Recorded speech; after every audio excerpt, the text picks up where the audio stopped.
જેને નાની મોટી મુવમેન્ટ કરવી હશે ને એ બી 50,000 વિચાર કરશે કે આ બધું રેકોર્ડેડ ચીજો હશે તો પાછળથી જોઈને મારો પીછો કરવો હશે.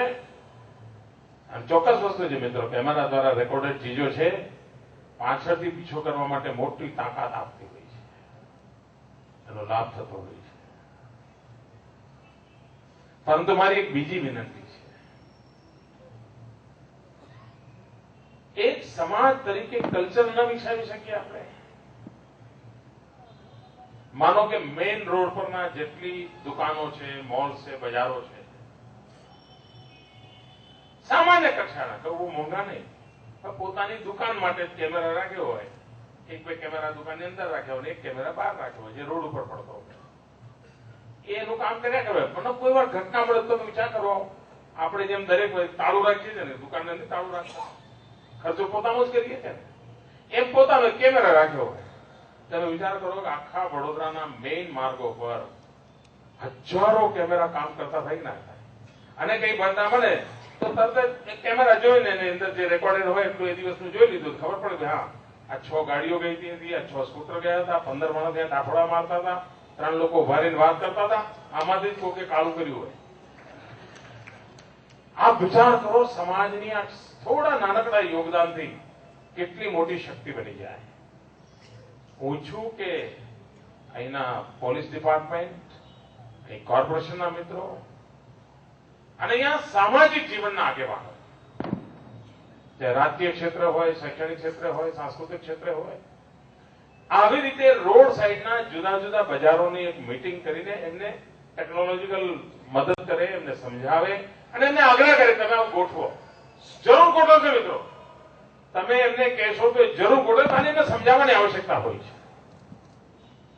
અને એક કેમેરા રોડ સાઈડે રાખે એટલે બધી જ ગતિવિધિ સાહેબ આપોઆપ ખબર પડવા માંડે.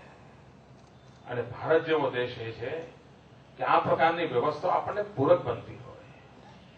અને આજે જયારે મિત્રો આ વિચાર કરો, મને યાદ છે કે મેં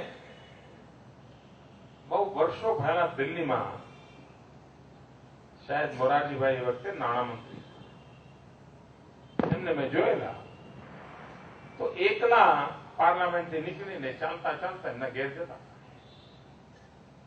કોઈ પીએ વીએ કશું હતું નહીં, જતા સાંજના સમય. હું એ વખતે વિદ્યાર્થી અવસ્થા પૂરી કરી હશે, કોઈ કારણસર દિલ્હી ગયો હતો, મેં જોયું આ મોરારજીભાઈ જોવા જોઈએ. એ વખતે તો ટીવી એટલા હતા નહીં, આપણે કઈ ઓળખતા ના હોઈએ, છાપામાં કઈ કોક વાર ફોટો જોયો હોય, પણ લાગતું હતું કે કટ્ટર ચાલે છે એટલે આપણા એ જ હોય, એટલે જેને નમે પગે લાગ્યો વગેરે. મિત્રો આમ જુઓ, પડોશી દુશ્મનોના પાપે આજે કેવી સ્થિતિ પેદા થઈ. મંદિરમાં જવું હોય તો પણ મિત્રો સુરક્ષાની ચિંતા સતાવે. સ્ટેશન પર જઈએ તો એક કૂતરું આવે ને માણસ આવે ને સામાન જુએ ને આપણને જુએ ને બધું. આપણે દુશ્મનો પર ગુસ્સો કરવાને બદલે આ વ્યવસ્થા હવે ગુસ્સો કરીએ છીએ. અમારી એક નવી પેઢી પરોજણ પેદા થઈ છે. કેટલાક લોકો તો એવા લોકોને સાહેબ ઊંધા પાટે ચડાવે છે, એવા ઊંધા પાટે ચડાવે. તમે એરપોર્ટ પર જાઓ, તમારી બેગ ખોલાવે, ચેક કરે. એરપોર્ટ જાઓ તો પેલો આખા શરીર પેલું ફેરવે, પીપળું વગાડે. તમે કોઈ દાડો છાપામાં વાંચ્યું છે કે એરપોર્ટ પર આવું બધું ચેકિંગ થાય છે, આમ છે તેમ છે, વાંચ્યું છે? નથી વાંચ્યું, ટેવ પડી ગઈ. પણ બીજે ક્યાંય જો ભૂલે ચૂકે ચેક કર્યું, ઓહો હો, જોડે પાપ કરી નાખ્યું, વાતાવરણ બનાવી દેવામાં આવે છે. અરે ભારત જેવા દેશમાં દુશ્મનનો ડોળો હોય ત્યારે નાગરિકોને પ્રશિક્ષિત કરવા એ પણ દેશભક્તિનું કામ છે મિત્રો. નાગરિકોને આ દિશામાં જાગૃત કરવા એ પણ દુશ્મનોની સાજિશને નિષ્ફળ કરવા માટેનું મોટામાં મોટું પવિત્ર કામ છે. પણ એનાથી વિપરીત કરવા વાળી ટોળકી આ દેશમાં તબાહી કરી રહી છે. સરળ વાતાવરણ બનાવવું જોઈએ. આતંકવાદીઓ કોઈ કોઈ તો વ્યવસ્થાનો ઉપયોગ કરતા જ હશે ને ભાઈ. કોઈના ત્યાં 3 લોકો ભાડે રહેવા આવે અને આપણે એમ કહીએ કે ભાઈ ભાડવા કોઈ આવે તેની માહિતી આપતા રહો, તો કેટલાક એમ કે જુઓ આ નાગરિકોને હેરાન કરે છે મોદીની સરકાર. ભાઈ આ તમે માહિતીના અમલ પેલા 3 લોકો હેરાન કરશે ને 3 મહિના સુધી પત્તો નહીં પડે આપણો.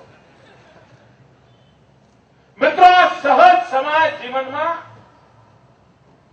જે પ્રકારે દુશ્મનોએ હિન્દુસ્તાન પર ડોળો નાખ્યો છે અને ગુજરાત જે રીતે સમૃદ્ધિ તરફ આગળ વધી રહ્યું છે અને એના કારણે એમને જરૂર એમ થાય અને બીજું એમને એમ લાગતું હોય છે કે એવી જગ્યાએ કરો કે ન્યૂઝ બને, દુનિયામાં આપણો ધમાકો દેખાય અને એટલા માટે એવી જગ્યાઓ બધું અટકચાળા કરતા હોય છે.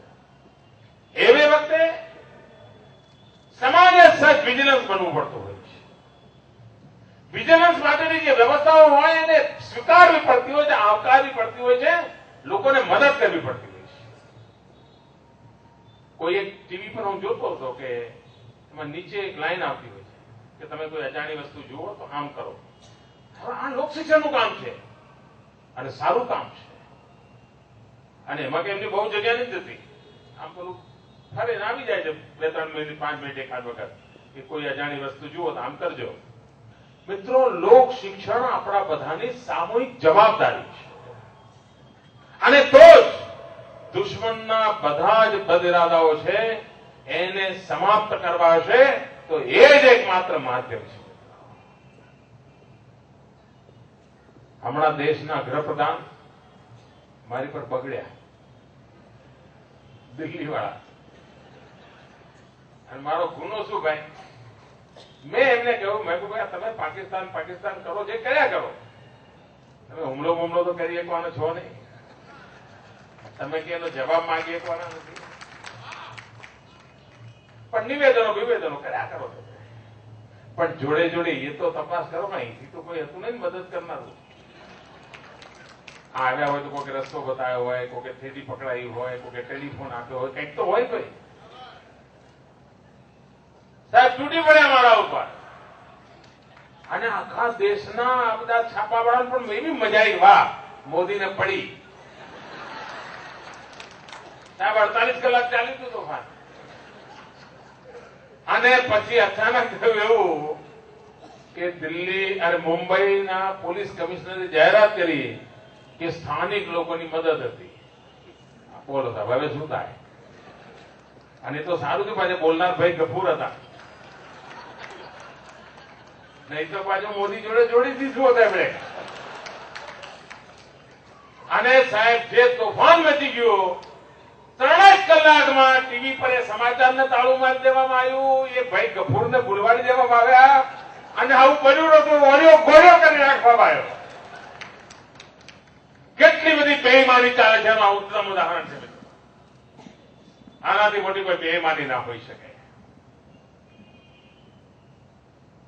અને હવે ચિદમ્બરમ સાહેબ પણ ચૂપ થઈ ગયા, બોલતા જ. હવે બોલો મારે કે બોલવું પડે? જાઓ તમે જ બોલો છો તમે જ તપાસ કરો.